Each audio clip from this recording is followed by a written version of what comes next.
एक पहले चली कहे के बाद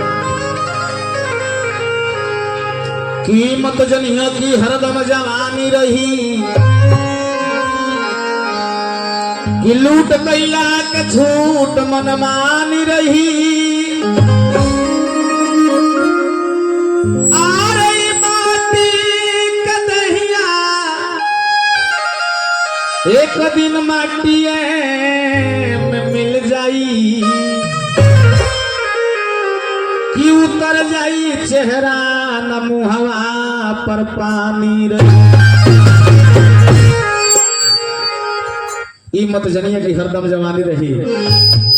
लूट गईला के छूट मनमानी रही ई माटी के दहिया एक दिन माटी में मिल जाई पूजा जी उतर जाई चेहरा ना मुंह पर पानी रही। आज हमने के नौजवान बानी सन कहियो बूढ़ा जल जाई दांत टूट जाई चम झूल जाई आज जवान बानी सन हजार डेगे डेगे दिलदार मिली है 2-4 हजार मिली है जे आ जाई बूढ़ा पानी हुर जाई खोजला पर ना यार मिली है ई है जीवन के सच्चाई है। शरीर खत्म हो जाई अपने लोग लइका ना पूछेला जब दांतवा टूट जाला शरीर पर जाई त या होमज अपने थुकवा थुकल जाई टाटी पर थुका जाला छाती पर काच के बिगड़ पड़ेला जीवन के कोनो तय नहीं खे। ऐसे कहे के बा कि शरीर हमने के जब ले मिलल बा पूजा जी तब ले दुइये गो चीज पर हमने के आश्रित बानी सन आ दुइये गो चीज के हमने के करते कमाते खाते आ देखते जीवन छोड़ के चल जाए के बाद आई भजन में सुने को मिली कि रूपिया या रूप के अरे पुजारी सारी दुनिया कि सब काम कहीं पारी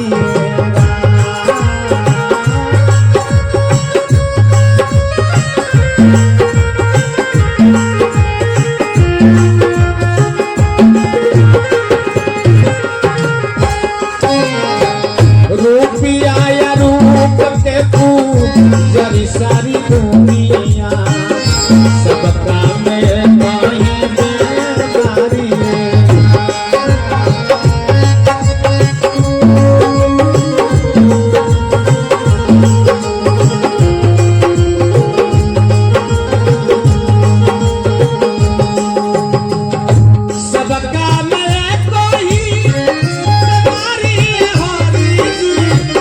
सब काम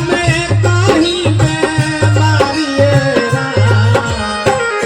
सब काम कोई बेकारी सब काम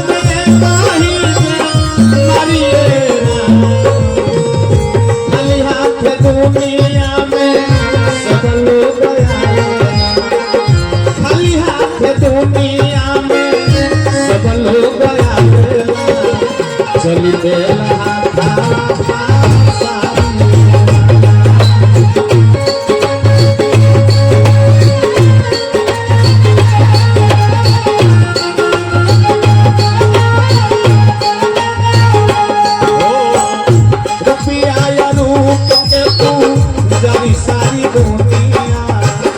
सब काम कहीं बेकारी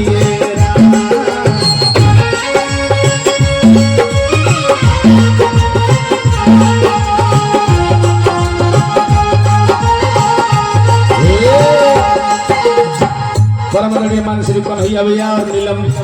जी के तरफ से हजार हजार के पुरस्कार सब दिलवा कन्हैया भैया और नीलम जी जहाँ रहे राजा बन के राज करी दिन दोनों रात चौगुना हो गए दूरा के धागा जना के सुहाग चमकत रहे गरीब बहन जी के तरफ से है सब पुरस्कार आइलो हे माता जी का तुम्हें शांति मिलो जे हमें माई रही दिन दोनों रात चौगुना हो रुपया रूप के पुजारी सारी दुनिया सबका में कही बीमारी है राम खाली हाथ दुनिया में सब लोग आवेला चले दला हाथवा पसारी राम ये दुनिया में कुछ लेके नाच नहीं खेजाएंगे